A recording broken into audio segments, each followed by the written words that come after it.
अध्यात्म के कई विभाग हैं, अलग अलग प्रकार हैं, और पृथ्वी पर तो धर्म भी अलग अलग हैं, लेकिन सबका परिणाम एक ही है।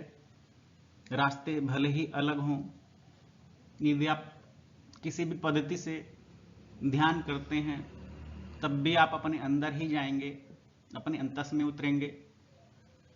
भले ही आप किसी भी धर्म के हों, जब उस ईश्वर के समक्ष बैठते हैं आप, तब आप अपने अंतस से उस ईश्वर के प्रति श्रद्धा व्यक्त करते हैं, उससे अपने मन की प्रार्थना कहते हैं, तब भी आपको अपने अंतस में ही उतरना पड़ता है। और आप अपने मन और आत्मा के साथ अपने शरीर का प्रयोग करते हैं। अध्यात्म में शरीर एक प्रयोगशाला की तरह है। जितने भी प्रैक्टिकल होने हैं वो सब आपके अपने शरीर के साथ होने हैं। आपको कहीं बाहर जाने की आवश्यकता नहीं है। चाहे वो ध्यान हो, चाहे आप मंदिर में जाएं, केवल जगह बदल जाएगी, बाहर बैठने उठने का स्थान बदल जाएगा, लेकिन वहां जाकर के भी आप अपने अंतस में ही उतरेंगे। और जब आप इस प्रयोगशाला का अर्थात इस शरीर का प्रयोग करते हैं, तब आपको भिन्न भिन्न प्रकार की अनुभूतियां होती हैं। ये अनुभूतियां सुखद भी हो सकती हैं, दुखद भी हो सकती हैं। शरीर में ऊर्जा का स्तर घट भी सकता है और बढ़ भी सकता है। जब आप ध्यान की गहराइयों में उतरते हैं तो शरीर ही आपको लेकर के जाता है। शरीर एक पुल की तरह काम करता है, और ध्यान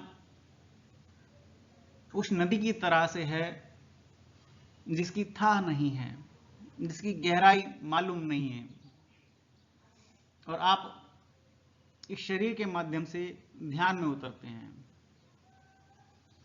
जब आप ध्यान में अंतस में उतर जाते हैं तो कुछ लोग इसको पैरासाइकोलॉजी बोलते हैं, और अलग अलग भाषाओं में अलग अलग प्रकार के शब्द पढ़ने, देखने और सुनने को मिलते हैं। लेकिन वर्तमान जगत में इस शरीर रूपी प्रयोगशाला का प्रयोग करने के बारे में तो बहुत कम गुरु अथवा अच्छे ध्यान करता कम बतलाते हैं। उन सब का एक ही उद्देश्य होता है कि आप हमारे आश्रम में आइए, हमसे सीखिए, आप ये काम करेंगे तो ये मिलेगा। लेकिन आपको जो कुछ मिलना है आपके अंतस से मिलना है, आपकी अपनी ऊर्जा से मिलना है।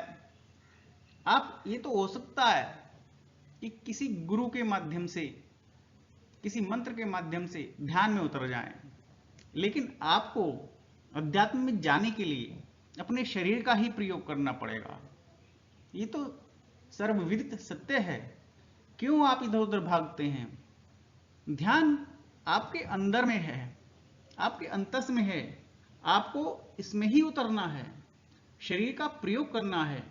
महसूस कीजिए उस नाद ब्रह्म को, जो आवृत्तियां कहीं दिखाई नहीं देती, कहीं सुनाई नहीं देती, जिनका वर्णन केवल शास्त्रों में है, लेकिन आप भी उन्हें महसूस कर सकते हैं। शरीर एक माध्यम बनेगा आपकी आत्मा तक पहुंचने का, आपके अंतस में उतरने का। ध्यान एक माध्यम है। आप उन आवृत्तियों को जब सुनेंगे तब महसूस करेंगे कि ऋषि मुनियों ने वास्तव में लिखा क्या है।